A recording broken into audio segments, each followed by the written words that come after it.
অমাবস্যার রাত। রাত ঠিক 12টা কি 1টা হবে। দুইজন ছেলে হেঁটে যাচ্ছে কবরস্থানের দিকে, কারণ তাদের নতুন কবর হওয়া কোনো কবর থেকে সেই লাশের মাথা কেটে নিয়ে আসতে হবে। আপনারা হয়তো ভাবছেন রাতের বেলা ছেলে দুটো কবরস্থানে লাশের মাথা কাটতে আসছে কেন। শোনেন তাহলে। এই ছেলে দুটো খুব ভালো বন্ধু। পরিবেশ ও পরিস্থিতিতে খাপ খাওয়াতে না পেরে দুজনেই বেছে নেয় খুব অন্ধকার একটা জীবন। দুজনেরই মাথায় আসে জিন বশ করার নেশা। জিন বশ করার নেশা ও কবিরাজি শিখতে দুজনেই একজন কবিরাজের কাছে চলে যান। সেই কবিরাজের কাছে যাবার পর অনেক অনুরোধ করতে থাকেন কবিরাজকে। কবিরাজ যেন তাদেরকে তার শিষ্য বানায়, তাদেরকেও যেন কবিরাজি শেখানো হয়। ছেলে দুটোর অনেক অনুরোধে কবিরাজ তাদেরকে কবিরাজি শিখাতে রাজি হন, কিন্তু খুব কঠিন শর্ত তাদের দেওয়া হয়। 3টা শর্তের মধ্যে প্রথম যে শর্ত ছিল সেটাই হলো অমাবস্যার রাতে কোনো এক কবরস্থান থেকে লাশের মাথা কেটে এনে কবিরাজকে দিতে হবে। কবিরাজের দেওয়া প্রথম শর্ত পালন করতে অমাবস্যার রাতে কবরস্থানের দিকে এগিয়ে যাচ্ছে এই দুই বন্ধু। এদের একজনের নাম শাহাদাত, আরেকজনের নাম জয়নাল। অমাবস্যার রাত, গ্রামের রাস্তা একদম ফাঁকা, একদম গা ছমছমে পরিবেশ। শাহাদাত ও জয়নাল দুজনে হেঁটে চলেছে কবরস্থানের দিকে। এরা দুইজন যখন হেঁটে কবরস্থানের পাশে চলে আসে, ঠিক তখনই পেছন থেকে একটা আওয়াজ ভেসে আসে, এখান থেকে চলে যা, বাঁচতে চাইলে চলে যা। পেছন থেকে এমন আওয়াজ পেয়ে শাহাদাত ও জয়নাল দুজনেই পেছনে ঘুরে তাকায়, কিন্তু পেছনে তো কেউ নেই। তাহলে আওয়াজটা আসলো কোথা থেকে? পেছনে কাউকে না দেখে দুজনেই কবরস্থানের কাছে চলে আসে ও দেওয়াল টপকে কবরস্থানের ভেতরে প্রবেশ করে।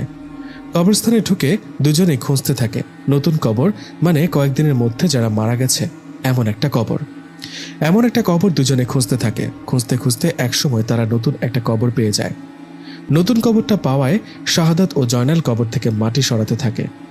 এদিকে মাঝে মধ্যে এদিক সেদিক তাকিয়ে দেখে কেউ আসছে কিনা। যাই হোক, কবরের মাটি সরাতে সরাতে একসময় বাঁশ বের করে আর বাঁশগুলো সরাতেই দুজন দেখতে পায় কবরে একটা লাশ রাখা, একজন বৃদ্ধের লাশ। লাশটা দেখে জয়নাল শাহাদাতকে বলে, এই শাহাদাত, যা দা নিয়ে আয় আর লাশের মাথাটা কেটে নিয়ে আয়। জয়নালের কথায় শাহাদাত বলে, আমার তো ভয় করছে রে, তুই নাম কবরে আর মাথাটা কেটে নিয়ে আয়। শাহাদাতের কথায় জয়নাল রাগ করে বলে, ভয় নিয়ে কাজ করলে কি কবিরাজি শেখানো যাবে? দে হাতিয়ারটা আমাকে দে, আমি লাশের মাথাটা কেড়ে নিয়ে আসি। তুই উপরে থেকে দেখ কেউ আসে কিনা। কথাটা বলে জয়নাল নেমে যায় কবরের ভেতরে। জয়নাল যখন কবরের নামে উপর থেকে শাহাদাত তখন দেখতে পান 4 থেকে 5টা শিয়াল ওদের দিকে এগিয়ে আসছে। এই দেখে শাহাদাত বলে, জয়নাল, জয়নাল, ওই দেখ আমাদের দিকে কয়েকটা শিয়াল এগিয়ে আসছে। ওদিকে কবরের ভেতর থেকে জয়নাল বললেন, চুপ করে থাকতো, শিয়াল আবার এমন কি, একটা লাঠি দিয়ে ভয় দেখা, পালিয়ে যাবে। জয়নালের কথায় শাহাদাত চুপ করে ওই শিয়ালগুলোর দিকে তাকিয়ে আছে। এদিকে শিয়ালগুলো আস্তে আস্তে কিছুটা কাছে আসায় শাহাদাত দেখলেন শিয়ালগুলো সাধারণ শিয়ালের থেকে অনেক বড়।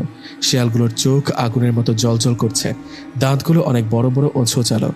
এমন অদ্ভুত রকমের শিয়াল দেখে শাহাদাত ভয়ে জয়নালকে বলে, জয়নাল, একবার উপরে তাকা, আমার মনে হয় এগুলো সাধারণ কোনো শিয়াল না রে। শাহাদাতের কথায় জয়নাল কবর থেকে উপরে তাকিয়েও ও নিজে দেখে বুঝতে পারে আসলেই এগুলো সাধারণ কোনো শিয়াল না। বিষয়টা বুঝতে পেরে জয়নাল বলেন, শাহাদাত, কি করব? জয়নালের কথায় শাহাদাত বললেন, চল পালাতে হবে, আগে জীবন বাঁচায়। কথাটা বলে দুজনেই পালাতে যাবে, তখন শুরু হয় ভয়ঙ্কর একটা ঘটনা। পালানোর জন্য জয়নাল কবর থেকে উঠতে যাবে, তখনই কবরের ভেতর থেকে কে যেন জয়নালের পা টেনে ধরে। জয়নালের পা টেনে ধরায় জয়নাল ভয়ে চিৎকার করতে থাকে। জয়নালের এমন অবস্থায় ওপর থেকে শাহাদাত জয়নালের হাত ধরে টানতে থাকে। কবরের ভেতরে থাকা অবয়বটা জয়নালের পা কোনোভাবে ছাড়ছে না। এদিকে উপরে ওই হিংস্র ভয়ঙ্কর শিয়ালগুলো এগিয়ে আসতে থাকে তাদের দিকে। এমন অবস্থায় উপরে থাকা শাহাদাত জয়নালের হাত ধরে শরীরের সমস্ত শক্তি দিয়ে টানতে থাকে।